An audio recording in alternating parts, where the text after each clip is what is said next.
உலக நாயகன் என்ற பட்டத்தை விட நடிகன் கமல் என்ற அடைமொழியே எனக்கு போதும் என்று கமலஹாசன் கூறியுள்ளார். ஜீத்து ஜோசப் இயக்கத்தில் கமல் மற்றும் கௌதமி நடித்த பாபநாசம் படம் சமீபத்தில் வெளியாகியுள்ளது. இந்த படம் வெற்றி பெற்றதை கொண்டாடும் வகையில் ஒரு செய்தியாளர் சந்திப்பு சமீபத்தில் நடைபெற்றது. இதில் பாபநாசம் படத்தில் நடித்த அத்தனை பேரும் கலந்து கொண்டனர். மீடியாவுக்கும் ரசிகர்களுக்கும் நன்றி கூறினர். அப்போது கமலிடம் பாபநாசம் படத்தில் போலீசிடம் அடி வாங்குவது போல் நடிக்க எப்படி சம்மதித்தீர்கள் என்று கேட்கப்பட்டது. அதற்கு பதிலளித்த கமல், எனக்கு தனியாக முகவரி கிடையாது, நான் ஒரு நடிகன், நீங்கள் தான் உலக நாயகன் என்று பட்டத்தை கொடுத்து தள்ளி வைத்திருக்கிறீர்கள்.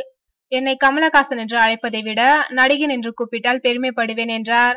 ஒரு மலையாள ரீமேக்கில் நடித்தது பற்றி கேட்டதற்கு, சினிமாவுக்கு மொழி கிடையாது, அப்படி பார்த்தால் நமக்கு எம்ஜிஆர் கிடைத்திருக்க மாட்டார்.